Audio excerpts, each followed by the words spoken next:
Assalamualaikum warahmatullahi wabarakatuh. Anak-anakku yang salih dan salihah, berjumpa lagi dengan Ustazah Uli. Kali ini kita akan belajar tentang hukum tajwid. Nah, anak-anakku yang salih dan salihah, jika kalian sudah bisa membaca Al-Quran, maka kalian inginkan bacaan yang kalian baca itu tepat, benar, dan juga indah.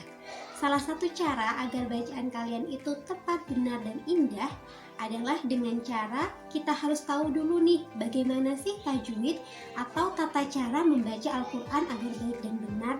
Nah, dalam video kali ini Ustazah akan memberikan salah satu langkah atau cara agar kita bisa membaca Al-Quran dengan baik dan benar.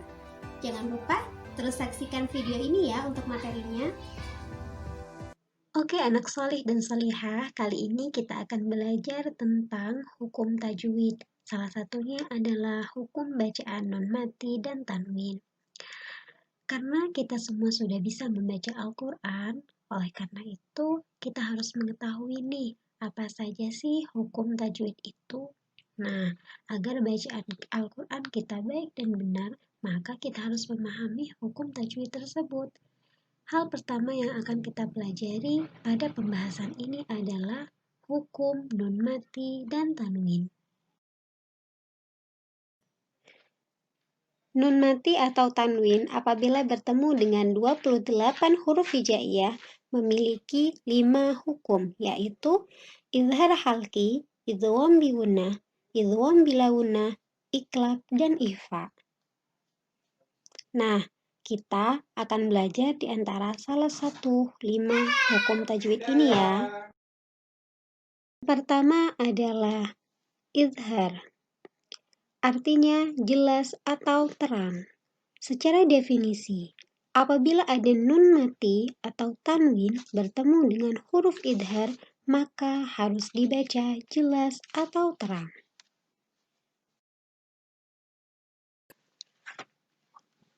Huruf-huruf dari hukum tajwid idhar ada 6, yaitu hamzah, ha, kha, ain, ghain, dan ha. Jadi, apabila ada nun sukun atau tanwin bertemu dengan ke-6 huruf ini, maka harus dibaca jelas atau terang. Alhamdulillah, tadi anakku yang salih dan salihah sudah menyaksikan kan video tentang materi hukum nun mati dan tanwin apabila bertemu dengan ke-28 huruf hijaiyah.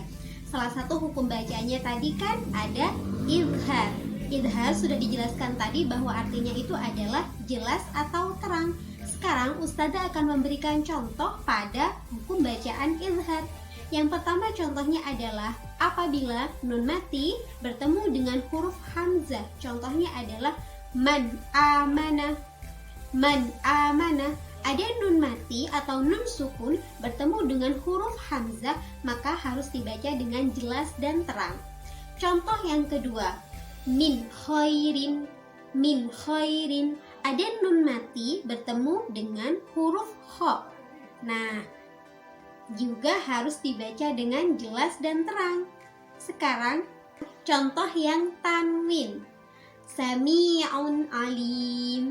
Sami'un alim. Tata cara bacanya itu harus jelas dan terang.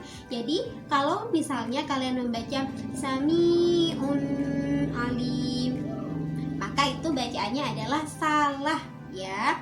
Oke anakku yang salih salihah, terima kasih sudah belajar. Dan jangan lupa ya, tugas dari Ustazah kali ini adalah silahkan kalian membaca surah Al-Baqarah ayat yang ke-10.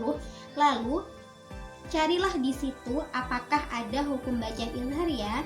Jikalaupun ada, nanti bisa kalian tulis di buku tulis dan setorkan ke Ustadz ataupun Ustazah kalian. Terima kasih anakku yang salih dan salihah. Jazakumullah khairan. Wassalamualaikum warahmatullahi wabarakatuh.